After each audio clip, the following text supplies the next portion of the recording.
इसलिए शिष्य होना, भक्त होना और मित्र होना ये एक महत्वपूर्ण कारण है कि मैं तुम्हारे माध्यम से इस ज्ञान को फिर से प्रकट कर रहा हूं।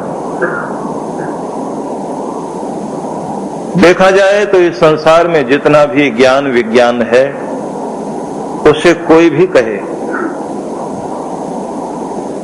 लेकिन वो धारा पीछे से चली आ रही है। आदि स्रोत तो परब्रह्म परमेश्वर ही है। उसी आदि स्रोत से ही ये ज्ञान आगे से आगे मिलता जा रहा है। कहने वाला मुख कोई भी हो, आगे भी होंगे, लेकिन ज्ञान की धारा परंपरा से चलती आ रही है।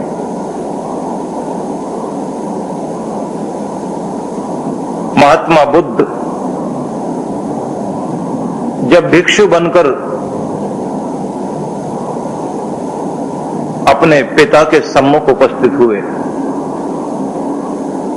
राजद्वार पर खड़े हुए भिक्षु ने कहा, ये भेष साधु वाला भेष धारण किए हुए। महात्मा बुद्ध भेष धारण किए खड़े और सामने राजा शुद्धोदन। देखते ही उन्होंने पूछा, ये वेश किस लिए, इस वेश को किस लिए धारण किया? महात्मा बुद्ध ने उत्तर दिया, ये मेरी जाति की परंपरा है। अब पिता के सामने पुत्र ये कहे कि मेरी जाति की परंपरा है, अब राजा वे तो ये वेश धारण नहीं करते। तो शुद्धोधन ये जानना चाहता है, कौन सी जाति, कौन सी बिरादरी, किस जाति के हो भाई? कोई अलग से जाति है क्या? महात्मा बुद्ध ने कहा, मैं उन्हीं की जाति से हूं जो पहले हुए हैं ज्ञानी लोग, जिन्होंने पहले इस संसार में ज्ञान की दीप शिखा प्रज्वलित की, जिन्होंने मशाल पहले भी जलाई और जो जलाते रहे हैं, उसी परंपरा की मशाल को लेकर मैं फिर आया हूं। यह निश्चित था कि कोई राजद्वार के सामने खड़ा होकर पिता का रूप धारण करे कोई राजा आएगा और उसका बेटा राजकुमार साधु का वेश धारण करके खड़ा होगा। मैं वही तपस्वी फिर से आया हूं।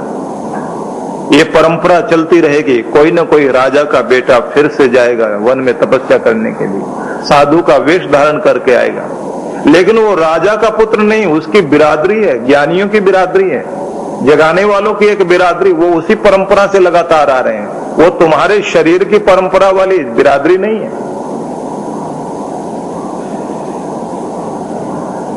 कि ये ज्ञान की धारा चलती रही है, आगे इसको संभालने वाले संभालते रहेंगे। महात्मा बुद्ध ने कहा कि मैं पहले भी था, पहले भी आया था, अब भी हूं, आगे फिर मेरे से मतलब है कि मेरी तरह के फिर लोग खड़े होंगे, इसी तरह से ऐसा ही रूप धारण करके आएंगे। वेश से मतलब नहीं होगा, अंदर से उनका रूप जागा हुआ होगा, फिर से आएंगे, फिर जगाएंगे। ऑगस्टाइन ने भी कहा है, यह ज्ञान नया नहीं है, था पहले, आगे भी होगा। जो था उससे मैं प्रकट करने के लिए नहीं आया हूं, परंपरा को दे रहा हूं। मतलब ये ज्ञान आएगा लोगों तक। ईसा मसीह ने भी ऐसा कहा, इब्राहिम के पहले भी मैं था, अर्थात ये ज्ञान पहले भी दिया गया, दिया जाता रहेगा। तो जरा सोच करके देखिए, ये कहना कि मैं दे रहा हूं तो मौलिक है तो भी गलत हो जाएगा। यहां मैं है ही नहीं, परंपरा चल रही है। भगवान कृष्ण कहते हैं कि मैंने पहले भी ये ज्ञान दिया था, अब भी दे रहा हूं, और तुम्हें इसलिए माध्यम बनाया क्योंकि तुम मेरे भक्त हो, प्रिय हो, शिष्य हो, सखा हो, इसलिए मैं तुम्हें माध्यम बनाकर यह ज्ञान दे रहा हूं। बात ध्यान रखना, इस ज्ञान को अगर कोई प्राप्त करना चाहता है, जैसे महात्मा बुद्ध के पिता ने भी उनके ज्ञान से प्रभावित होकर कहा, क्या मैं भी शिष्य बन सकता हूं? महात्मा बुद्ध ने कहा, शिष्य बन सकते हो, लेकिन एक बात का ध्यान रखना, शिष्य बन करके ही आना, यह याद करके नहीं आना कि मैं पिता हूं और बुद्ध मेरा बेटा। यह याद करके आना कि एक जगते हुए दीपक के सम्मुख एक बुझा हुआ दीपक आ रहा है, और वो बुझा हुआ दीपक अपने अंदर एक नए प्रकाश को धारण करने के लिए आ रहा है। अगर ऐसा मन बनाकर आओ तो आओ मेरे पास, मैं तुम्हें अपने अंदर का प्रकाश दूं, तुम्हें शिष्य बनाकर। और अगर अहंकार है कि मैं पिता, ये पुत्र, तो फिर तुम आ तो सकते हो लेकिन पा नहीं सकते। प्राप्त करने के लिए सिर झुकाना ही पड़ेगा, मैं को हटाना ही पड़ेगा। लेकिन प्रश्न उठता है कि सखा बनने में भी तो एक रिश्ता है।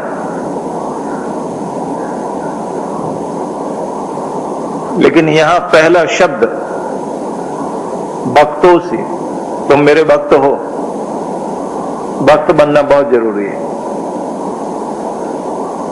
भक्त बनने का मतलब है कि उसकी सेवा में तत्पर हो।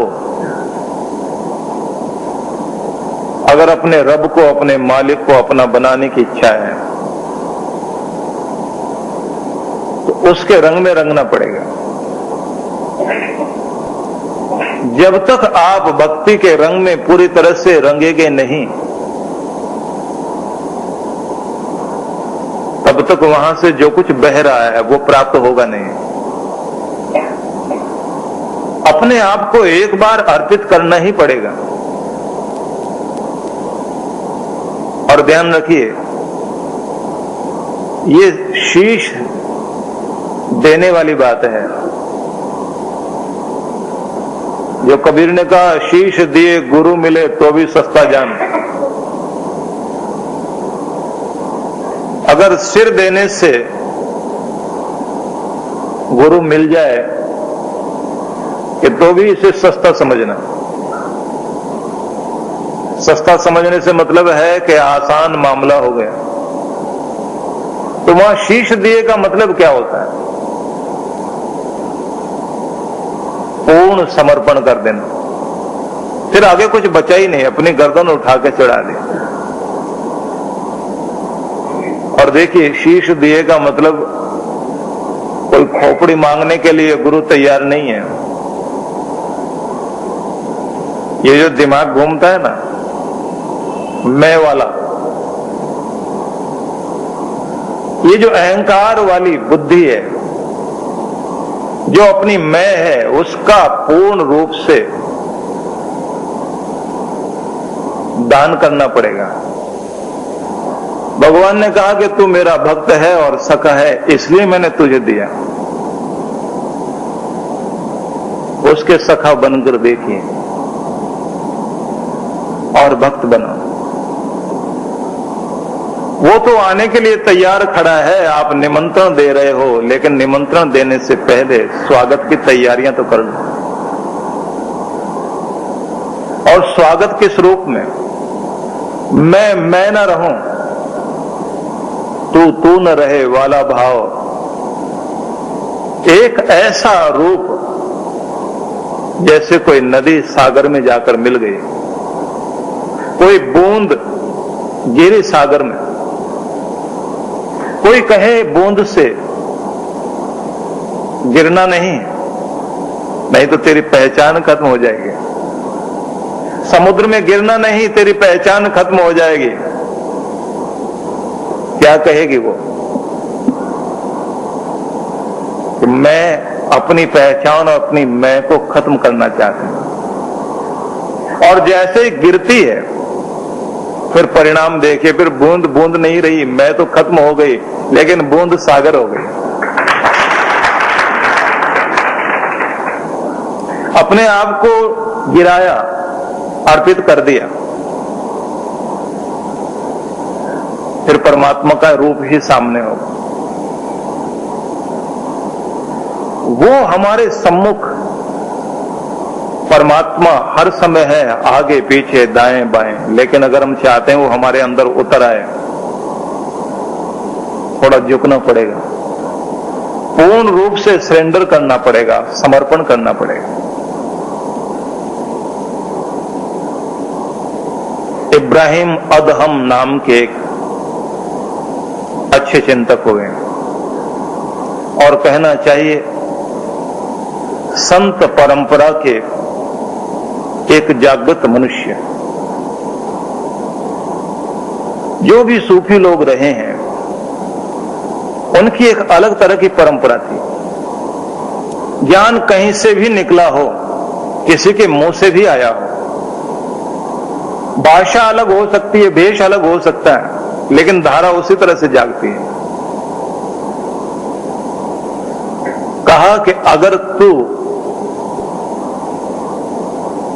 उसका दास है अपने मालिक का, तो इस बात का ख्याल रखना कि उसके राज्य में तू बसता है और उसका दिया हुआ खाता है, तो उससे प्यार करना सीख, जिससे मालिक तेरा संपूर्ण रूप से तेरा ही हो सके।